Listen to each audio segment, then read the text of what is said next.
अब तो ऐसी मशीनें आ गई हैं कि दूध में पानी भी मिलावट कर दोगे तो वो पता कर लेगी, है ना। मोदी जी के पास तो बहुत बड़े बड़े उनकी दिव्य दृष्टि ऐसी है भाई साहब कि उनको मशीन लगाने की जरूरत ही नहीं है कि दूध में कितना पानी है, वो तो देख के बता देंगे। बोर्ड ने गरीब मुसलमानों का हक को छीना, उनको हक दिया नहीं, और आज जो ठेकेदार बने बैठे हैं वक्फ बोर्ड के, चाहे वो समाजवादी पार्टी हो, कांग्रेस पार्टी हो या अन्य ये विपक्ष के तमाम लोग हैं, इनको दिक्कत यही है कि वक्फ बोर्ड अगर इनके हाथ से चला गया तो काली कमाई जो है वक्फ बोर्ड का, जो इन पार्टियों को चंदा जाती है वो बंद हो जाएगा।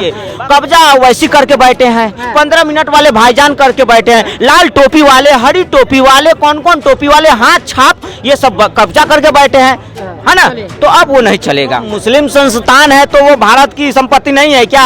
मुस्लिम जो है वो भारत के नहीं है। अगर आपको इतना ही अगर दिक्कत है तो आप पाकिस्तान चले जाइए, जिसको जो दिक्कत है। लेकिन जब सुप्रीम कोर्ट का फैसला आएगा तब ये मत कहना कि न्यायालय बिक गई, मोदी जी ने खरीद लिया, है ना। मुसलमानों के विकास से विपक्ष को कोई लेना देना नहीं है, मुसलमानों को हित से विपक्ष का कोई लेना देना नहीं है। जो गरीब मुसलमान अपने बच्ची की शादी नहीं कर पा रहा है, बेटों का इलाज नहीं कर रहा है, जो गरीब परिवार में कोई बीमार है उसका इलाज नहीं कर पा रहा है, तो वक्फ बोर्ड उसको मदद कर दे, तो करनी धरनी है नहीं। और ढिंडोरा जो है कि पूरे शहर में पीट रहे हैं, खाया पिया कुछ नहीं, गिलास 12 आना तोड़े। नमस्कार, आप देख रहे हैं इंस्टा फीड और मैं हूं शिव राजपूत। जैसा कि आप सबको पता है, बीते रोज आधी रात में संसद से वक्फ अमेंडमेंट बिल पास हो जाता है, जिसके बाद से विपक्ष जो है लगातार हमलावर हुआ पड़ा। उसका कहना है कि हम लोग इसके खिलाफ सुप्रीम कोर्ट का दरवाजा भी खटखटाएंगे। इसी को लेकर हम पहुंचा जनता के बीच, जनता से करते हैं बात कि क्या आखिर बिल पास होने के बाद अब सुप्रीम कोर्ट जाने की बात हो रही है, तो क्या सुप्रीम कोर्ट उनकी बात सुनेगा और इस पर रोक लगा देगा? क्या लगता है भैया आपको, जिस तरीके से बात हो रही है कि अब सुप्रीम कोर्ट का दरवाजा खटखटाएंगे वक्फ अमेंडमेंट बिल आने के बाद? भाई साहब, आप हाई कोर्ट जाओ, सुप्रीम कोर्ट जाओ, न्यायालय में सबको हक है, लेकिन जब सुप्रीम कोर्ट का फैसला आएगा तब ये मत कहना कि न्यायालय बिक गई, मोदी जी ने खरीद लिया, है ना। ये संविधान का कहीं ना कहीं जो है तौहीन होगा। सही भाई, संविधान पे ये लोग कल को संविधान पे फिर उंगली उठाएंगे। ये राम मंदिर का फैसला आया था ना, राम मंदिर का सुप्रीम कोर्ट नहीं दिया था, और भी सही कई सारे बहुत सारे फैसले जो सुप्रीम कोर्ट के नेतृत्व में हुआ है, कोई भी फैसला माना आज तक विपक्ष ने? किसी फैसलों को स्वीकारा? नहीं स्वीकारा, है ना।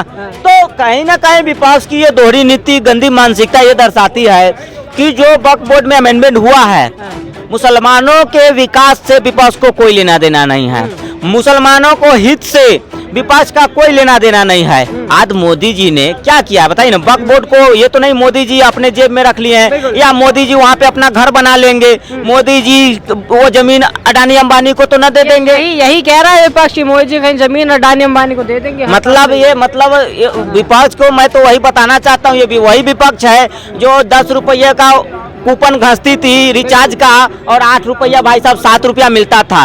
ये वही कांग्रेस के जमाने में हम लोग देखे हुए हैं, 10 रुपये का कूपन घसते थे तो 7 रुपया मिलता था, 3 रुपया गायब।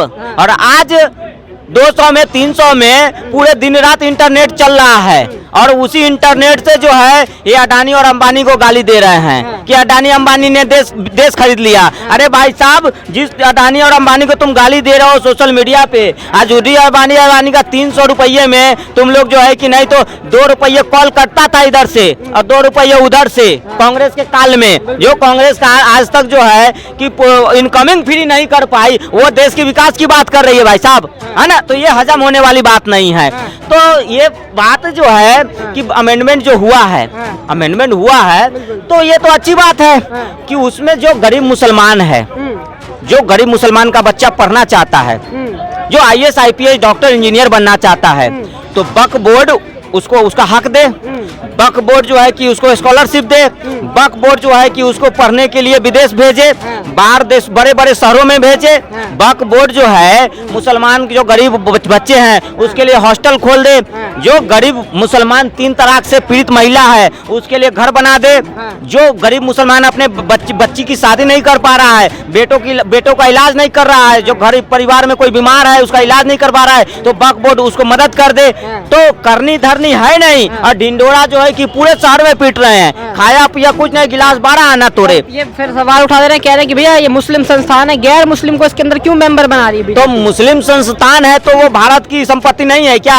मुस्लिम जो है वो भारत के नहीं है। अगर आपको इतना ही अगर दिक्कत है तो आप पाकिस्तान चले जाइए। जिसको जो दिक्कत है कि भारत सरकार हस्तक्षेप नहीं करे तो तुम पाकिस्तान चले जाओ, हम हस्तक्षेप नहीं करेंगे, मोदी जी हस्तक्षेप नहीं करेंगे। बांग्लादेश चले जाओ, वहाँ पे जो करना है करो, लेकिन यहाँ पे रहोगे तो देश संविधान से चलेगा ना। क्या बाबा साहब ने संविधान में लिखा है कि भाई कोई भी वक्फ बोर्ड में छेड़छाड़ नहीं कर सकता, संशोधन नहीं कर सकता? क्या संविधान में थोड़ी लिखा हुआ है कि कोई गैर मुस्लिम जो है कि वक्फ बोर्ड में मेंबर नहीं हो सकता?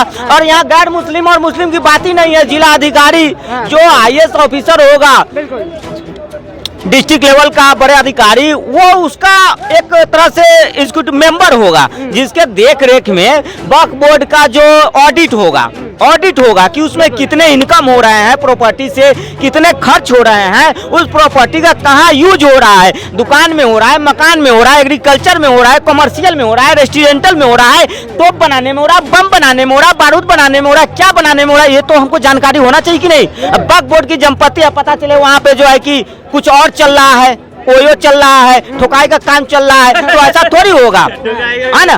जुताई का काम चल रहा है तो ऐसा थोड़ी है। भाई साहब, संपत्ति अगर है ना, आपकी संपत्ति है, सरकार की निगरानी में है कि नहीं? आपके पास घर होगा, फ्लैट होगा, है ना। अब कल को हम बोले भाई हमारी सरकार, हमारी संपत्ति है, हम रजिस्ट्रेशन, हम जब खरीदने जाते हैं, बेचने जाते हैं, टैक्स देते हैं कि नहीं, कागज बनवाते हैं कि नहीं, अंगूठा का निशान होता है कि नहीं? सरकार के नजर में है ना कि फलाने का ये फ्लैट है, फलाने का ये जमीन है, ये जमीन में घर बना हुआ है, दुकान बना हुआ है, मकान बना हुआ है, फैक्ट्री लगी हुई है, खेती हो रही है ना। सरकार के नजर में रहना चाहिए नहीं?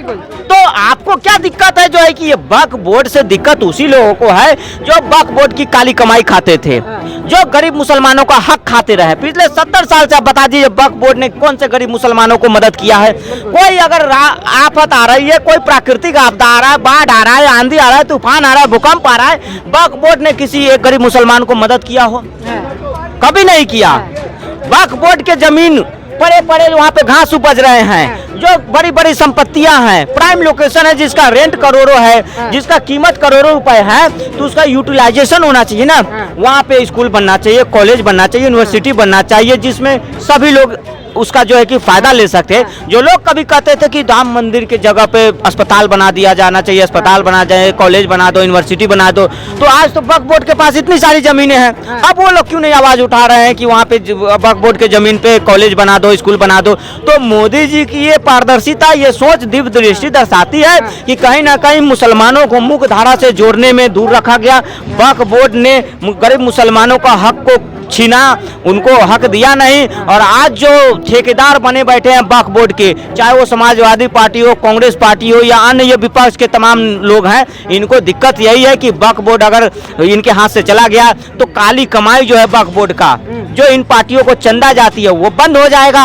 वक्फ बोर्ड में जो आज तक जो अधिकारी पदाधिकारी रहे हैं, वो कांग्रेस का नेता रहा है, समाजवादी पार्टी का नेता रहा है, विपक्ष के पार्टियों का नेता रहा है, और वही अधिकारी है, वही नेता है, वही अधिकारी है। पक्ष में आएगा फैसला सुप्रीम कोर्ट, विपक्ष में आ जाएगा? अरे भाई साहब, सुप्रीम कोर्ट में दूध का दूध, पानी का पानी है, इसमें तो कोई है ही नहीं मिलावट। अब तो ऐसी मशीनें आ गई हैं कि दूध में पानी भी मिलावट कर दोगे तो वो पता कर लेगी, है ना। मोदी जी के पास तो बहुत बड़े बड़े उनकी दिव्य दृष्टि ऐसी है भाई साहब कि उनको मशीन लगाने की जरूरत ही नहीं है कि दूध में कितना पानी है, वो तो देख के बता देंगे।